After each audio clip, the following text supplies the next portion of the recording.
आघात प्रेमाचा. लेखिका प्रिया उंबरकर. वाचक स्वर सिद्धी गायकर.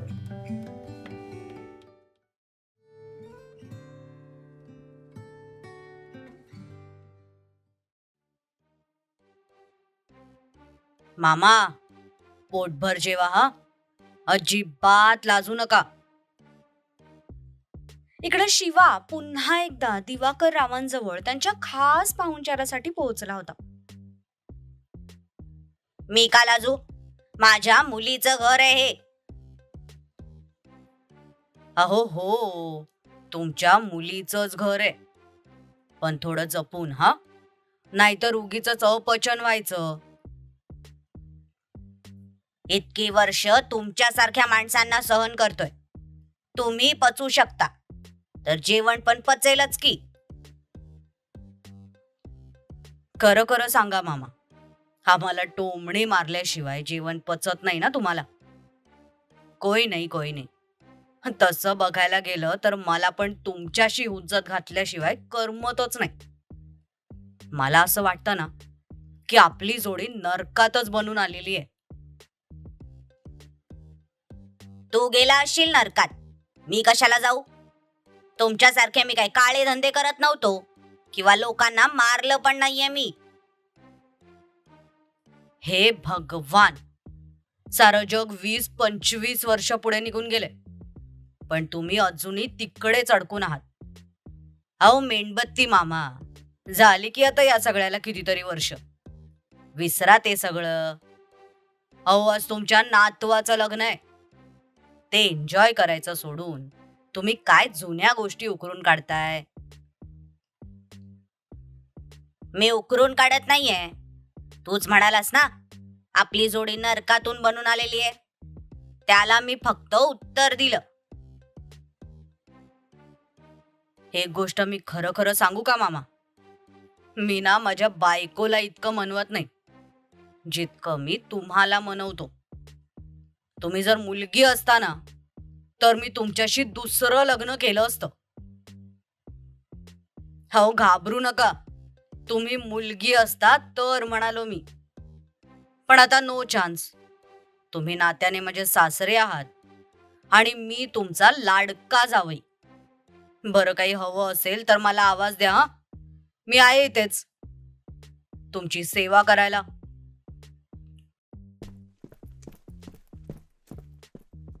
बाप असा वेडा आहे म्हणून मुलगा पण तसाच वेडा आहे.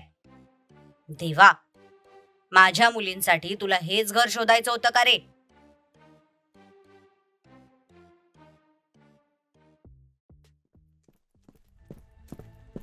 अरे यार, कुठे गेली ही अंतरा? इकडे ध्रुव वेड्यासारखा सगळीकडे अंतराला शोधत होता. सर्वजण आता तिकडे जेवणात बिझी झाले होते. त्याचाच फायदा घेऊन तो अंतराला शोधत होता. ती त्याला इथे काही दिसतच नव्हती. ध्रुव यार, तू ना जरा जास्तच ओव्हर रिॲक्ट केलंस. तुला चांगलंच माहितीये की अंतराने कधीच दर्शकडे त्या नजरेने पाहिलं नाही. मग तरी तू तिला असं बोलूच कसं शकतोस? तरी मोठी आई नेहमी म्हणते वेळेत राग कंट्रोल करायला शिक, पण नाही, रागाच्या भरात तू नको ते बोलून जातोस आणि मग नंतर तुझ्यावर पश्चाताप करायची वेळ येते. अरे यार, मला तिला आता सॉरी म्हणायला हवं, पण म्हणू तरी कसं? सापडतच नाहीये ती. ध्रुव स्वतःशीच बडबडत तिला शोधत होता. ए भटकती आत्मा! त्याच्या पाठीमागून आवाज आला. तसं त्याने मागे वळून पाहिलं तर समोर दर्श उभा होता. हे बघ दर्श, मी आता भांडण करायच्या अजिबात मूड मध्ये नाहीये. आपलं जे काय आहे ते आपण नंतर मिटवू. हे हॅलो, मी काही ते तुझ्याशी भांडण करायला आलेलो नाहीये. काकू तुझ्याबद्दल विचारत होती. चल जेवायला. मला भूक नाहीये दर्श, तुम्ही जेवा, मी नंतर जेवतो. अरे ध्रुव, मुगाचा शिरा आहे मेन्यू मध्ये, तुझा फेवरेट. हो माहितीये मला, खाईन मी तो नंतर. तू जा ना यार दर्श. ध्रुव दर्श सोबत बोलत होता, पण त्याची नजर मात्र सगळीकडे अंतराला शोधत होती. ध्रुव, तुझी तब्येत बरी नाहीये का? मला काय होणार आहे दर्श, मी बिलकुल ठीक आहे. अरे मग तू चक्क शिरा खायला नाही म्हणालेस. हे जर कोणी घरात ऐकलं ना ध्रुव, तर सगळे चक्कर येऊन पडतील. मी नाही म्हणालो नाहीये दर्श, मी फक्त इतकंच म्हणालोय की सध्या मला भूक नाहीये, नंतर खाईन मी. आणि तू काय इथे उभं राहून माझं डोकं खातोयस? जा ना, जाऊन जेव जा. मी तर जाणारच आहे रे, पण त्याआधी तू मला सांग, तू कोणाला शोधतोयस का? नाही यार दर्श, मी का म्हणून कोणाला शोधू? ओके ठीक आहे, मग मी जातोय जेवायला. तू बघत बस घराच्या भिंती. दर्श तिथून जायला निघाला, पण काहीच अंतर जाऊन तो थांबला. त्याने पुन्हा मागे वळून ध्रुवकडे पाहिलं. बाय द वे ध्रुव, मी अंतराला टेरेसकडे जाताना पाहिलं होतं.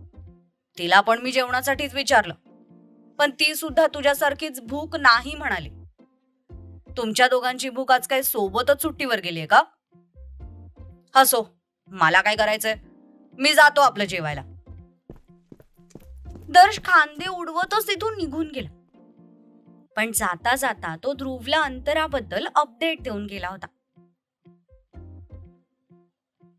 टेरेसवर तिकडे कशाला गेली ही? ध्रुव झपाझप पावलं टाकत टेरेसकडे जायला निघाला.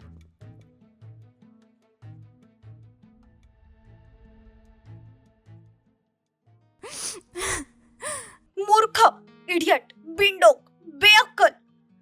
अंतरा, केवढ्याची ग मूर्ख तू. प्रेमात एखाद्या माणसाच्या किती आहारी जावं ना, याला एक लिमिट असते. पण तू एक नंबरची बावळट निघालीस. फक्त त्याच्या प्रेमासाठी तू तुझी सेल्फ रिस्पेक्ट पणाला लावली होतीस, स्वतःचं अस्तित्व विसरली होतीस. आणि त्याने काय केलं? 1 मिनिट सुद्धा लावला नाही तुझ्या कॅरेक्टरवर बोट उचलायला. अगं, एक रिलेटिव्ह म्हणून पण त्याच्या मनात तुझ्यासाठी काहीच जागा नाहीये. आणि तू चालली होतीस त्याच्यासोबत लग्नाची स्वप्न बघायला. मूर्ख, महामूर्ख आहेस तू अंतरा. इकडे अंतरा मनातली सगळी भरास बाहेर काढत होती, पण तिला ध्रुव पेक्षा जास्त राग स्वतःचा येत होता. आपण प्रेमात इतके कसे आंधळे झालो, या गोष्टीची तिला चीड येत होती.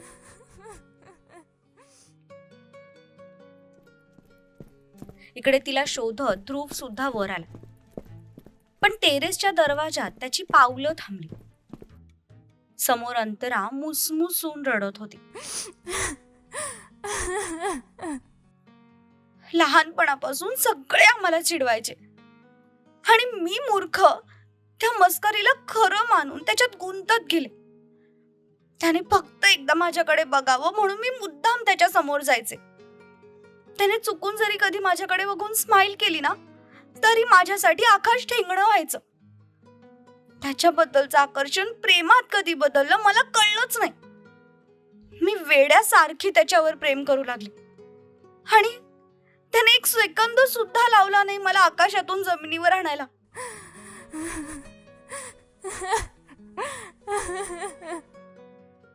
कोण समजतो कोण तो मला? मी याला इतकी कॅरेक्टरलेस वाटले की फक्त या घरची सून होण्यासाठी मी दोघा भावांना एकाच वेळी. शी, मला तर तो विचार सुद्धा सहन होत नाहीये. आणि हा मला सरळ सरळ कॅरेक्टर सर्टिफिकेट देऊन मोकळा झाला. बघितलं संतरा, ही आहे त्याच्या मनातली तुझी जागा. अगं, तो तुला पायातली धूळ सुद्धा समजत नाही, आणि तू त्याला देव मानून बसलीस. How fool I am. खरंच किती मूर्ख आहे मी. तिने दोन्ही हातात डोकं गच्च पकडलं, आणि तशीच तिथल्या कठड्याला टेकून खाली बसत दोन्ही गुडघ्यात डोकं खुपसून रडू लागली. पण तिची ती अवस्था बघून ध्रुव मात्र शॉक झाला. आपण तिच्यासाठी इतके महत्वाचे आहोत ही गोष्ट त्याला माहीतच नव्हती. तिचं आपल्यावर प्रेम आहे या गोष्टीची कल्पना तर त्याला होती, पण ती या लेवलपर्यंत आपल्यासाठी वेडी आहे याची त्याला थोडी सुद्धा भनक नव्हती.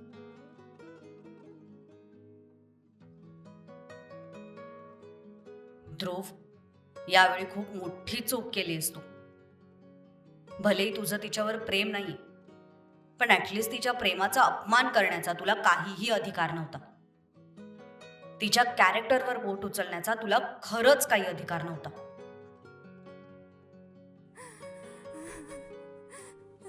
ती गुडघ्यात डोकं खुपसून रडत होती.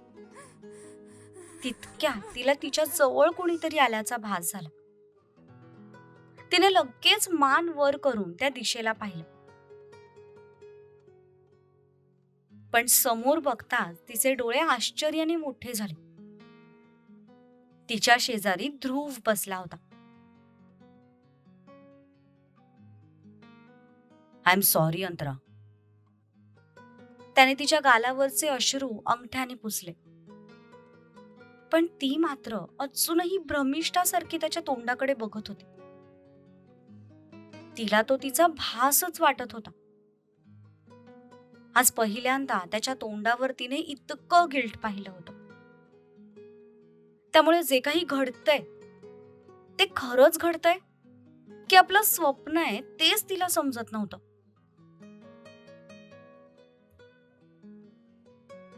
अंतरा, प्लीज मला माफ कर.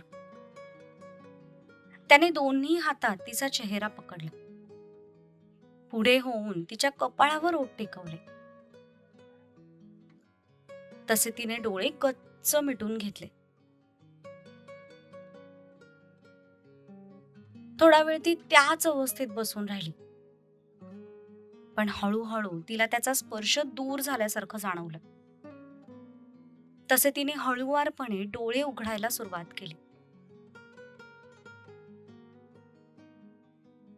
पण डोळे उघडता जेव्हा तिने समोर पाहिलं तेव्हा तिथे कोणीही नव्हतं.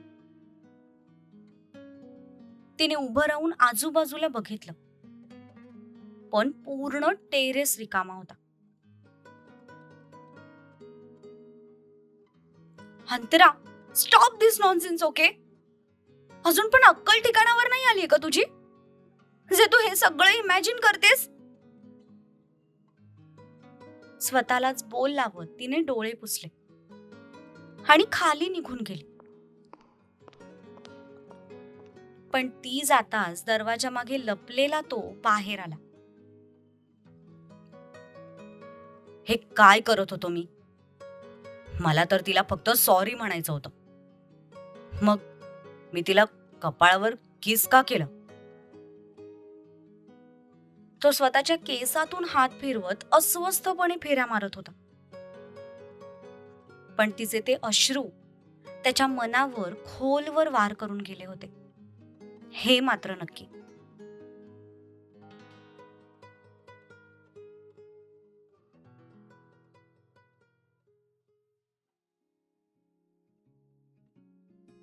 लग्न सोहळा आता व्यवस्थित पार पडला होता आणि आता वेळ झाली होती पाठवणीची. युगा मान खाली घालून नुसतीच उभी होती. खरं तर तिला खूप रडू येत होतं, पण तिचं दुर्दैव असं होतं की अश्रूंना वाट मोकळी करून देण्यासाठी माहेरचं कुणीही तिच्या जवळ नव्हतं. त्यामुळे ती खूप एकटं फील करत होती. सत्यजित काका, मला तुम्हाला सगळ्यांना थँक्यू म्हणायचंय. थँक्यू? कशाबद्दल रूपा? सगळ्याच गोष्टींबद्दल काका. युगाला त्या नरकातून बाहेर काढण्यासाठी थँक्यू. तिला सून म्हणून या घरात स्थान देण्यासाठी थँक्यू. इतक्या कमी वेळात लग्नाची इतकी छान अरेंजमेंट करण्यासाठी थँक्यू. आणि छोटे काका काकू, आज ज्या पद्धतीने तुम्ही तिचं कन्यादान केलं ना, त्यासाठी सुद्धा खूप सारं थँक्यू. अगं रूपा, यात थँक्यू म्हणण्यासारखं काय आहे? आणि तुझी मैत्रीण आता आमची लेक आहे, त्यामुळे ही फॉर्मॅलिटी करायची खरंच काही गरज नाही. नाही दुर्वा काकू, खरंच गरज आहे. तुम्हाला माहित नसेल पण मी आणि युगा अगदी बालमैत्रिणी आहोत. 5-6 वर्षांच्या होतो तेव्हापासून आम्ही सोबत आहोत. आणि तेव्हापासून ते आतापर्यंत तिच्या प्रत्येक गोष्टीची मी साक्षीदार आहे. खूप सहन केले हो तिने, इतकं की मी तुम्हाला सांगू सुद्धा शकत नाही. आणि तो सगळा त्रास देणारे तिच्या जवळचेच होते. पण गेल्या 2 दिवसांपासून तुम्ही जी तिची इतकी काळजी करताय, तिच्या आनंदाचा इतका विचार करताय, हे बघून खरंच खूप छान वाटतंय मला. आज तिची पाठवणी करताना मला अजिबात रडू येत नाहीये. उलट मी खूप खुश आहे की आता फायनली तिचा सगळा त्रास संपणार आहे आणि आता ती सुद्धा एक नॉर्मल आयुष्य जगू शकते. आता तिला स्माइल करण्यासाठी कोणाच्याच परमिशनची गरज लागणार नाही. खरंच मी खूप खुश आहे तिच्यासाठी. रूपा बोलत होती, पण युगा मात्र अजूनही नजर खाली ठेवून निर्विकार चेहऱ्याने उभी होती. रूपा चालत युगा समोर जाऊन उभी राहिली.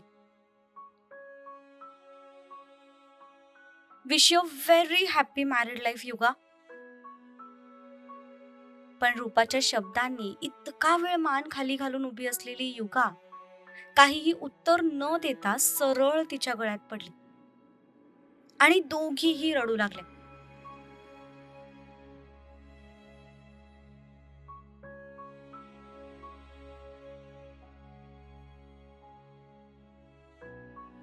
बाबा, मी लग्न नाही करणार. मी नाही जाणार तुम्हा सगळ्यांना सोडून.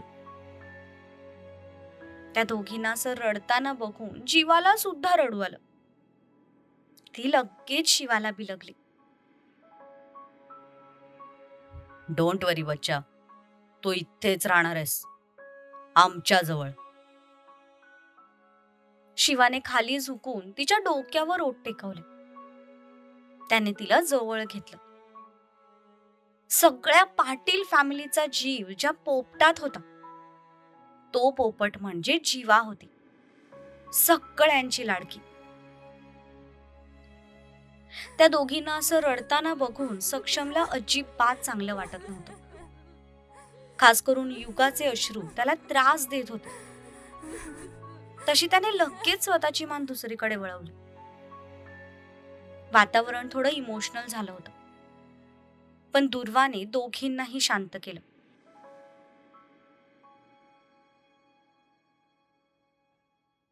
लग्न सोहळा अगदी शॉर्ट बट स्वीट असा निर्विघ्नपणे पार पडला होता. आणि आता वेळ होती गृहप्रवेशाची. सगळे घराच्या मेन डोअर जवळ आले. नवीन सुनेच्या स्वागताची अगदी जय्यत तयारी केली होती. पाटील वाडा रोषणाईने उजळला होता. 2 दिवसांपूर्वीच युगाचा त्या घरात गृहप्रवेश झाला होता, त्यामुळे सगळ्या गोष्टी तिला माहिती होत्या. त्याप्रमाणे पुन्हा एकदा तिने तिच्या हातांचे ठसे घराच्या भिंतीवर उमटवले. युगा, आता हे माप ओलांड आणि आत ये. युगाने दोन्ही हातात पकडून घागरा थोडा वर केला आणि पाय पुढे केला. पण ती माप ओलांडणार तितक्यात थांबा, जोरात आवाज आला. तशी ती जागीच थांबली आणि सगळ्यांनी एकाच वेळी त्या आवाजाच्या दिशेने पाहिलं. काय वाटतंय तुम्हाला? नक्की कोणी अडवला असेल युगाचा गृहप्रवेश? लग्न तर पार पडलं, पण गृहप्रवेशात विघ्न येईल का? पाटलांच्या या आनंदात मिठाचा खडा पडेल? तुम्हाला काय वाटतं ते नक्की सांगा.